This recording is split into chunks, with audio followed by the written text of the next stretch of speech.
messieurs, bonsoir, ravi de vous retrouver pour cette nouvelle édition. Au programme ce soir, les droits de douane de Donald Trump chamboulent l'économie mondiale. Entre sidération et critiques acerbes, les réactions varient selon les pays touchés. Nous poursuivrons avec le conflit ukrainien. À la peine sur le terrain militaire, Volodymyr Zelensky dégaine sa nouvelle carte avec une prétendue présence de soldats chinois sur le front. Et en France, nous reviendrons sur les ZFE, la mesure anti-pauvres qui va bientôt revenir sur les bancs de l'Assemblée nationale. Et puis bien sûr, n'oubliez pas de prendre une petite seconde pour cliquer sur le pouce en l'air, relayer cette vidéo et nous écrire dans les commentaires.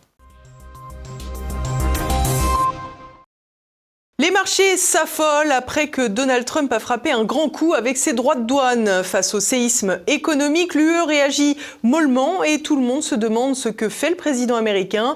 Élément d'explication avec Olivier Frère-Jacques. Countries are calling us up, kissing my ass. They are dying to make it happen.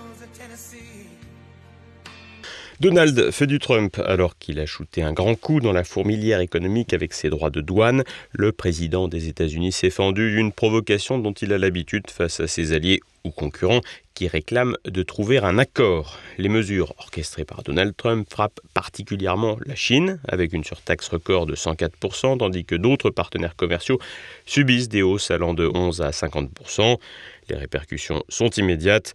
Les bourses européennes ont encore plongé à l'ouverture mercredi avec des baisses de 2,78% à Paris, 2,2% à Francfort et 2,47% à Londres, reflétant une nervosité généralisée. C'est en Asie que les réactions sont aujourd'hui les plus palpables. Tokyo a clôturé en chute de 3,93%, tandis que Taïwan enregistrait une dégringolade de 5,8%. Les marchés asiatiques, déjà fragilisés par les tensions commerciales, ont vu leur modeste rebond de la veille balayé. Les devises suivent la même tendance. Le won sud-coréen a atteint son plus bas niveau face au dollar depuis 2009, illustrant les difficultés des économies exportatrices comme celle de la Corée du Sud.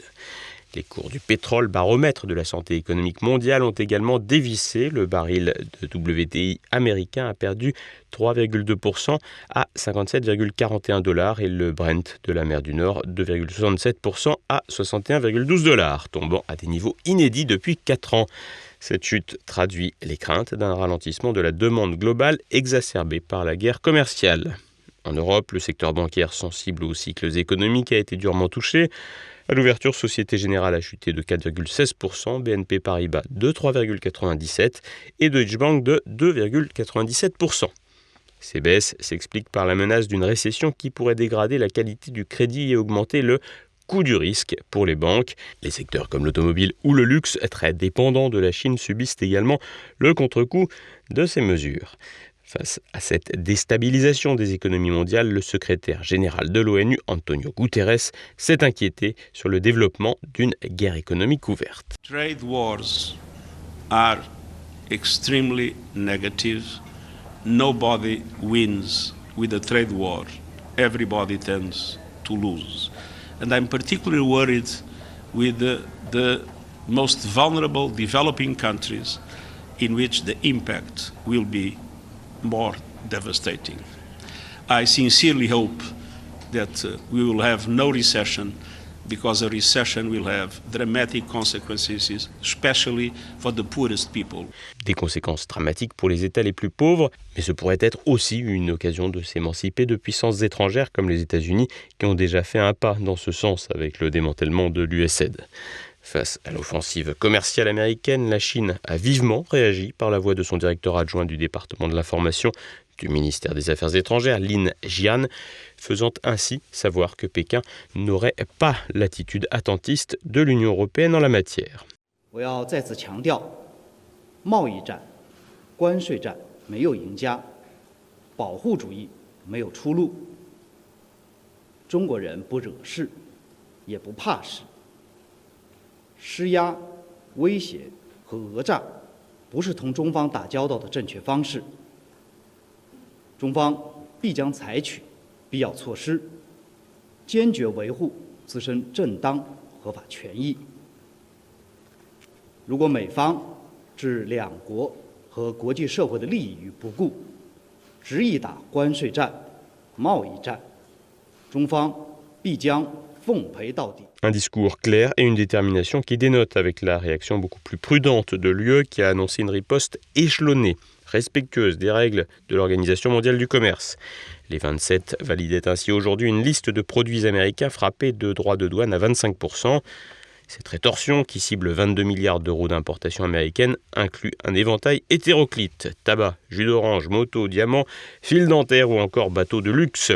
Une liste soigneusement calibrée, entrée en vigueur dès le 15 avril pour certains produits et étalée jusqu'au 1er décembre pour d'autres comme le soja. La riposte bruxelloise est comme toujours le fruit d'un compromis. Ainsi, la France, l'Italie et l'Irlande ont obtenu le retrait du bourbon et des produits laitiers, craignant des représailles américaines de 100% sur leurs vins et spiritueux. Giorgia Meloni pour l'Italie a, elle, plaidé sans succès pour un report avant sa visite à Washington la semaine prochaine, quand la Hongrie s'est ouvertement opposée au vote. Parallèlement, l'UE mise sur la diversification et entend renforcer ses liens avec d'autres marchés comme l'Amérique du Sud ou encore la Chine. Ironie du sort, l'UE pourrait ainsi se rapprocher de l'allié de la Russie, dont elle entendait encore récemment liquider l'économie. En France, le MEDEF s'inquiète d'un risque de récession et de déflation si les produits invendus aux États-Unis inondent le marché européen et le gouvernement a annoncé une réduction de 5 milliards d'euros de dépenses publiques pour préserver ses marges de manœuvre face à une croissance en berne. Un nouveau coup dur économique qui ne sera probablement pas sans conséquences politiques en France alors que la gauche rêve de revenir sur la réforme des retraites. Plus généralement, le bouleversement provoqué par Donald Trump laisse le monde entier pantois. L'analyse la plus partagée consiste à dire que le président états-unien agit de manière impulsive, sans réfléchir. Et pourtant, d'autres battent en brèche cette idée. Un article du média Brésinfo envisage ainsi les mesures douanières de Donald Trump comme une attaque coordonnée contre le mondialisme et l'État profond, rappelant que dès 2017, Donald Trump avait ciblé les mondialistes dans un discours à l'ONU. Sa stratégie consisterait, sous couvert de réformes administratives, à cibler des milliers de personnes liées à ce fameux État profond, comme il a pu le faire avec l'USAID, ou en proposant des deals pour l'Ukraine et Gaza, tout en visant des objectifs plus profonds. Le rétablissement des barrières douanières viserait ainsi non seulement à relancer l'industrie américaine, mais surtout à affaiblir le dollar comme monnaie mondiale et comme pilier de l'élite mondialiste. Cette élite tire son pouvoir du rôle du dollar, soutenu par la dette américaine et le complexe militaro-industriel. Trump chercherait ainsi à réduire les budgets militaires en négociant avec la Russie et la Chine.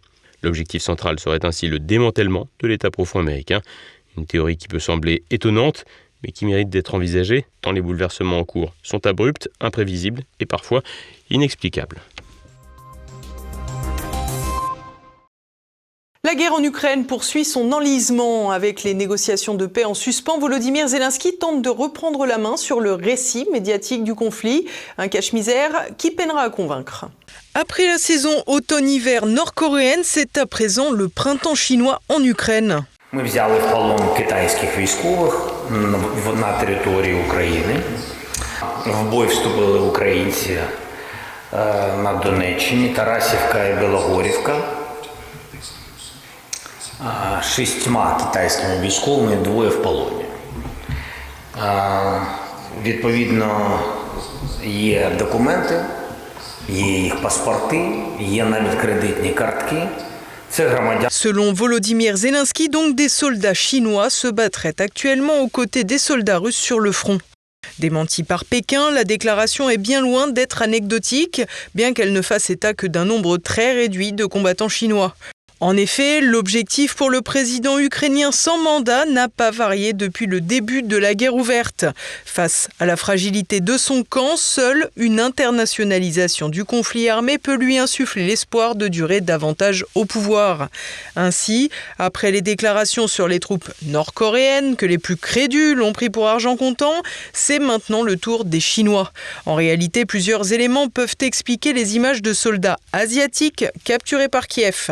D'abord, un élément crucial de sa position de pont entre l'Europe et l'Asie, la Russie accueille des populations aux traits asiatiques au sein même de sa fédération.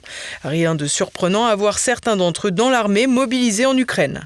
Par ailleurs, on pourrait aller jusqu'à penser que des Chinois aient individuellement décidé de rejoindre le front pour soutenir Kiev, à l'instar de combattants français, par exemple d'ailleurs. Reste que ces présences sporadiques ne sont pas le fait de décisions d'État, mais d'individus. Des hypothèses qui ne devraient donc pas avoir d'incidence sur les co-belligérances, aux plus grandes dames de Volodymyr Zelensky, mais aussi d'Emmanuel Macron, qui n'a de cesse de vouloir intégrer la France davantage dans le conflit. Lors de son voyage en Égypte, le président français a encore livré une vision de la sortie de crise totalement déconnectée du réel.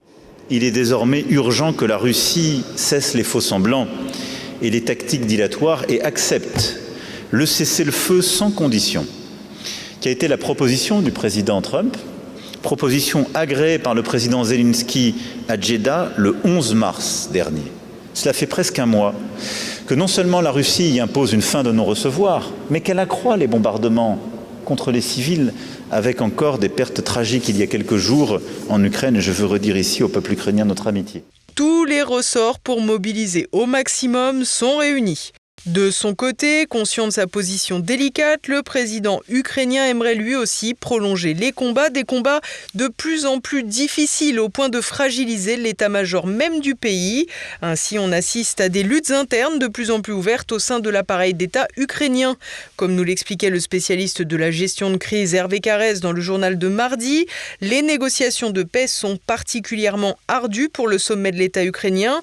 En effet, dans l'hypothèse où Volodymyr Zelensky aimerait en finir avec la guerre, une partie de son entourage refuse toute sortie de crise. C'est sans doute dans ce cadre que Bohan Krotevitch, l'ancien chef de la brigade Azov, incarnant une branche nationaliste radicale des combattants ukrainiens, s'est insurgé contre le général Oleksandr Syrski en réclamant sa démission. Le vétéran, relâché après avoir été fait prisonnier par les Russes dans le siège de l'usine Azovstal à Marioupol en mai 2022, a déclaré que les commandants réclamaient de la part des soldats des choses qu'ils ne se demanderaient pas à eux-mêmes, ajoutant qu'ils risquaient des vies avec des ordres à la limite de la criminalité. Des luttes internes qui pourraient laisser entendre qu'une partie des dirigeants ukrainiens luttent avant tout pour leur propre survie au pouvoir avant celle de leur pays. Les ZFE n'ont pas disparu. Le dispositif interdisant l'accès aux grandes villes à de nombreux automobilistes est sur le point de revenir à l'Assemblée nationale. Que leur suppression soit validée ou non, l'Union européenne, elle, n'a pas dit son dernier mot. Renaud de Bourleuf. Les zones à forte exclusion de retour à l'Assemblée nationale. Ce mercredi, l'examen du projet de loi de simplification économique a commencé en séance plénière. À partir de demain jeudi, la question des zones à faible émission, dites ZFE, devrait être sur la table. Rappelons que ce dispositif consiste à exclure les véhicules à essence immatriculés avant 2006 et les diesels d'avant 2011 de la plupart des grandes agglomérations. 25 ZFE ont ainsi été instaurés le 1er janvier dernier. Plus de 20 millions de véhicules seraient concernés.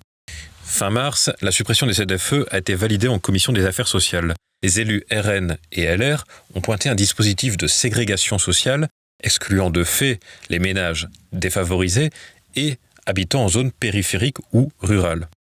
Mais le ministre de la Transition écologique, Agnès Pannier-Runacher, ne partage pas cette analyse. Mais notamment les logements sociaux, les habitants des logements sociaux. Ce sont aussi les moins riches. Alors, d'abord, les moins riches, ils n'ont pas de voiture. Le ministre entend réintroduire les ZFE dans le débat, malgré la suppression en commission. Un amendement sera débattu ce mercredi soir ou demain jeudi.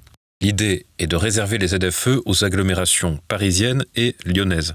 Le député RN du Gard, Pierre Meurin, a participé en commission à l'abrogation des ZFE.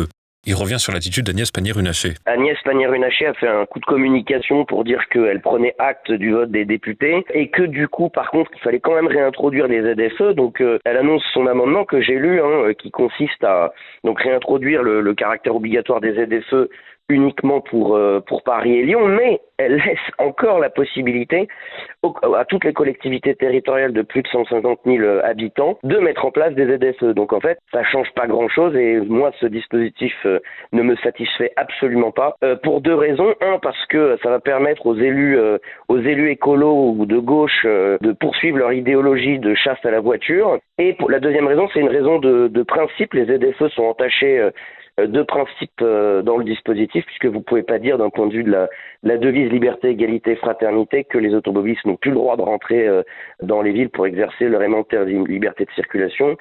Vous pouvez pas restreindre leur liberté et l'égalité d'accès à tous les services qui sont concentrés dans les métropoles alors qu'il y a une désertification des zones rurales. Et d'un point de vue fraternité, vous pouvez pas dire aux pauvres ruraux qui ont des vieilles bagnoles, qui n'ont pas le droit de s'approcher des riches en raison de la pollution, si vous voulez. C'est pas possible d'un point de vue du principe. La question ne devrait pas se résumer au Parlement. L'Union européenne a fixé des directives établissant des normes pour la qualité de l'air. C'est en application que les ZFE ont été instituées. Début avril, une note de Bercy a fait état de 3 milliards d'euros de subventions européennes déjà obtenues pour l'installation, qui seraient alors à rembourser. Une note censée être confidentielle, mais diffusée incidemment dans la... D'autres questions pourraient se poser à l'avenir. Les directives de la Commission européenne ne donnent pas de précision aux États quant aux moyens à mettre en œuvre pour atteindre les objectifs décidés à Bruxelles. Si les ZFE sont supprimés, Bruxelles pourra très bien obtenir d'autres mesures aussi discriminatoires pour répondre à sa directive, quitte à exiger des moyens encore plus liberticides. Ce que pourrait tenter de faire la Commission européenne, c'est de saisir la Cour de justice de l'Union européenne sur le dossier. Et derrière, vous pouvez très bien avoir, comme c'est arrivé il y a quelques années, un citoyen ou une association qui a intérêt à agir pour tenter de faire condamner l'État pour inaction quant à l'amélioration de la qualité de l'air. Mais demain est un autre jour. Et l'on poursuit avec un rapide tour de France. Laurent Wauquiez, le Donald Trump de Wish. Voilà la réaction du député Elliott de Saint-Pierre-et-Miquelon, Stéphane Lenormand, après les propos du chef des députés LR. En effet, ce dernier a déclaré au JD News qu'il souhaitait envoyer les OQTF dans ce territoire français pour les inciter à rentrer chez eux. Selon Laurent Wauquiez, le climat de l'archipel devrait suffire à leur donner envie de partir. Ce qui devait arriver arriva, l'ensemble de la classe politique s'est indigné de ces propos, rappelant que Saint-Pierre-et-Miquelon est une partie intégrante du territoire français et non une prison à ciel ouvert. L'indignation était particulièrement forte chez les élus de l'archipel qui ont tenu à rappeler que les Français qui y vivent ne sont pas des citoyens de seconde zone, et pas Donald Trump qui veut. De bonne guerre, 2 jours après que Gabriel Attal ait scandé lors de son meeting à Saint-Denis « Tu voles, tu payes » pour évoquer la condamnation de Marine Le Pen, le député RN de la Somme Jean-Philippe Tanguy a saisi le procureur du tribunal de Paris. L'objectif, porter à la connaissance de la justice des faits qui pourraient constituer une infraction, à savoir le non-respect des consignes de sécurité dans la salle de la Cité du Cinéma où l'ancien Premier ministre avait réuni ses troupes. En effet, les lieux ont une capacité maximale de 4500 personnes et les macronistes ont bombé le torse en annonçant entre 8000 et 9000 soutiens. L'opération du député Tanguy devrait donc mettre Gabriel Attal dans l'embarras dans tous les cas. Soit il aura mis ses sympathisants en danger en ne respectant pas les consignes de sécurité, soit il aura menti sur l'affluence réelle pour son opération. La gauche prône le retour de l'éthique dans la culture. Ce mercredi, la commission d'enquête parlementaire sur les violences dans le milieu du cinéma, du théâtre et de la publicité a présenté son rapport. 86 recommandations sont formulées, appelant par exemple à interdire les castings dans les chambres d'hôtel ou les appartements privés. Il est aussi recommandé d'interdire la représentation sexualisée des mineurs à l'écran et dans les photos de mode. Il n'est jamais trop tard pour légiférer sur cette question. Mais la commission d'enquête évoque tout de même, sur la question des mineurs représentés en sous-vêtements, des exceptions à condition qu'elles soient clairement définies. Les députés ont également fustigé une érotisation, en particulier des femmes, qui est devenue la règle. Les juges se déclarent ouverts à la critique. C'est ce qu'il faut retenir de la victoire judiciaire de l'essayiste Jean-Yves Le Gallou, relaxé mardi par la 17e chambre du tribunal correctionnel de Paris. En effet, la juge Florence Nicolic l'avait poursuivi pour un tweet qui critiquait son jugement dans l'affaire de l'expulsion ratée de l'imam Iqiyoussen. C'est une relaxe qui est très importante parce que la 17e chambre correctionnelle de Paris, qui est la chambre de la liberté de la presse, reconnaît le droit aux critiques des décisions judiciaires. Ça, c'est le premier point. Et la décision de justice reconnaît aussi le droit de critiquer les juges, à condition bien sûr de ne pas abuser du droit à la liberté d'expression et de respecter les critères de la loi de 1881, c'est-à-dire de ne pas injurier ou de ne pas diffamer. Mais c'est essentiel puisque ça veut dire, et il y a eu le débat lors du procès de Marine Le Pen, on peut critiquer les juges, on peut critiquer une décision de justice. C'est ce que la 17e chambre correctionnelle du tribunal judiciaire de Paris vient d'affirmer. Et nous continuons avec l'actualité internationale. Turquie, des manifestants maintiennent la pression, mais rien ne bouge. Des milliers d'étudiants ont manifesté mardi à Istanbul et Ankara, relançant la contestation née de l'arrestation le 19 mars du maire d'opposition d'Istanbul, Ekrem İmamoğlu. Après une accalmie due à la fête de l'Aïd el-Fitr, qui marque la fin du Ramadan, et la fermeture des universités, le mouvement reprend de l'ampleur. À Istanbul, sur la rive asiatique et dans la capitale, des rassemblements ont mobilisé étudiants et policiers. Des mobilisations très sectorisées qui ne donnent pas l'impression d'un mouvement déterminant capable de faire céder le président élu, Recep Tayyip Erdogan. L'opposition rapporte que 300 étudiants seraient détenus pour participation à des manifestations illégales. Le CHP, parti d'Imamoglu, multiplie les appels à la mobilisation et au boycott du pouvoir. Erdogan, qualifié de chef d'une junte par le leader du CHP, Özgür Özel, a annoncé déposer une plainte pour insulte.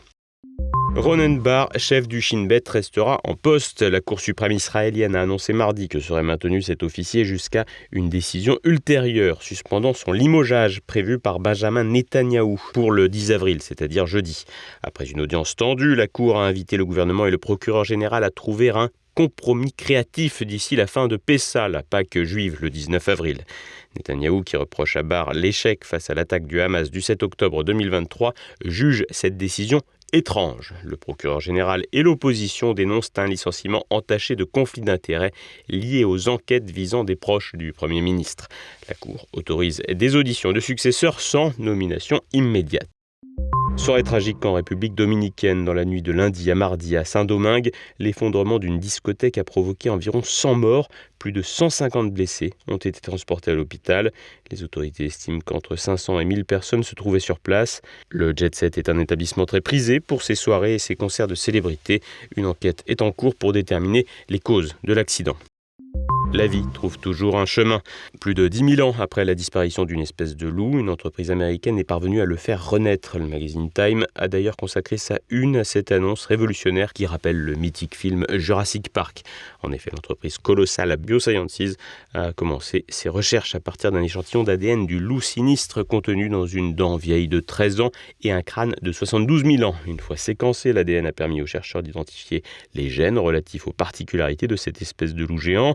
Les ciseaux génétiques, la fameuse technologie CRISPR, ont alors été utilisés pour mêler l'ADN du loup gris actuel à celui du loup sinistre, plus grand, plus fort et avec un hurlement spécifique disparu depuis plus de 10 siècles. Les noyaux des cellules modifiées ont ensuite été insérés dans des ovules de chiennes dont l'ADN avait été extrait.